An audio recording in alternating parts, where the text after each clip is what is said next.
السلام علیکم ورحمۃ اللہ وبرکاتہ۔ میرے بھائیوں اور بہنوں، جیسے جیسے ہم رمضان کے مقدس مہینے کے قریب آتے ہیں، اللہ عز و جل کے اپنے ایمان اور حقیقت کو بڑھانے کا موقع نصیب ہوتا ہے۔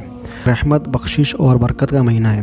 اللہ عز و جل کے ساتھ اپنے تعلق پر غور کرنے، اسلام سے اپنی وابستگی کی تجوید کا وقت ہے۔ اس ویڈیو میں ہم رمضان المبارک کی اہمیت اور فضیلت، روزے کے روحانی اور جسمانی فائدے، اور اس بابرکت مہینے سے زیادہ فائدہ اٹھانے کے لیے عملی تجاویز دیکھیں گے۔ رمضان مبارک کی اہمیت اور فضائل۔ رمضان اسلامی کیلنڈر کا 9واں مہینہ ہے اور یہ وہ مہینہ ہے جس میں قرآن مجید نبی اکرم صلی اللہ علیہ وسلم پر نازل ہوا۔ روحانی عکاسی، پاکیزگی اور تجوید کا وقت ہے۔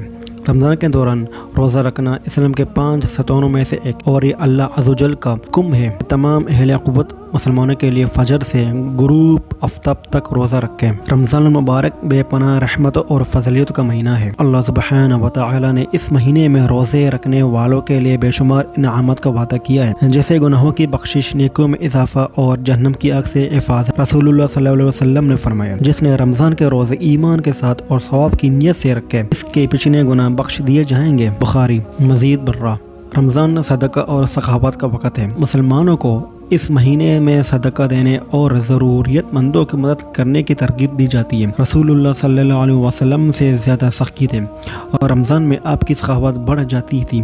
آپ صلی اللہ علیہ وسلم نے فرمایا، بہترین صدقہ ہوئے جو رمضان میں دیا جائے۔ ترمذی۔ حصہ 2۔ روزے کی روحانی اور جسمانی فائدے۔ رمضان مبارک کے روزے کے بے شمار روحانی اور جسمانی فوائد ہیں۔ یہ روح کو پاک کرنے، ضبط نفس کو بڑھانے اور اپنے ایمان کو مضبوط کرنے کا ایک طریقہ ہے۔ کھانے پینے سے پرہیز کرنے سے مسلمان کو اللہ عز و جل پر انحصار کی یاد دلائی جاتی ہے اور رزق اور مدد کے لیے اس کی طرف رجوع کرنے کی ترغیب دی جاتی ہے۔ روزے کے بہت سے جسمانی فائدے بھی ہیں۔ یہ جسم کو ڈیٹاکسیفائی کرنے، ہضم کو بہتر بنانے اور مدافعتی نظام کو بڑھانے میں مدد کر سکتا ہے۔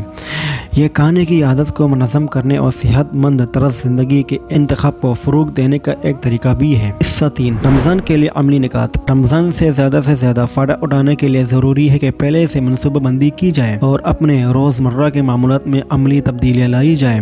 اس بابرکت مہینے سے زیادہ اٹھانے کے لیے چند نکات یہ ہیں۔ جلدی تیاری شروع کریں، اپنی عبادت میں اضافہ کر کے اور قرآن پاک کی باقاعدگی سے تلاوت کر کے چند ہفتے پہلے ہی رمضان کی تیاری شروع کریں۔ حقیقت پسندانہ اہداف طے کریں۔ اپنے لیے حقیقت پسندانہ اہداف مقرر کریں، جیسے ہر روز قرآن کی خاص مقدار پڑھنا، اضافی نمازیں ادا کرنا یا صدقہ دینا۔ اپنے کھانے کی منصوبہ بندی کریں۔ اپنے کھانے کی منصوبہ بندی وقت سے پہلے کریں تاکہ یقینی بنایا جا سکے کہ آپ سحری اور افطاری کے دوران صحت مند اور متوازن کھانا کھا رہے ہیں۔ ہائیڈریٹ رہنے کے لیے روزانہ رکھنے کی اوقات میں وافر مقدار میں پانی پی جائیں۔ دعا کریں۔ اس بابرکت مہینے کو دعا کرنے اور اللہ سبحانہ و تعالی سے بخشش، ہدایت اور برکتیں مانگنے کے لیے استعمال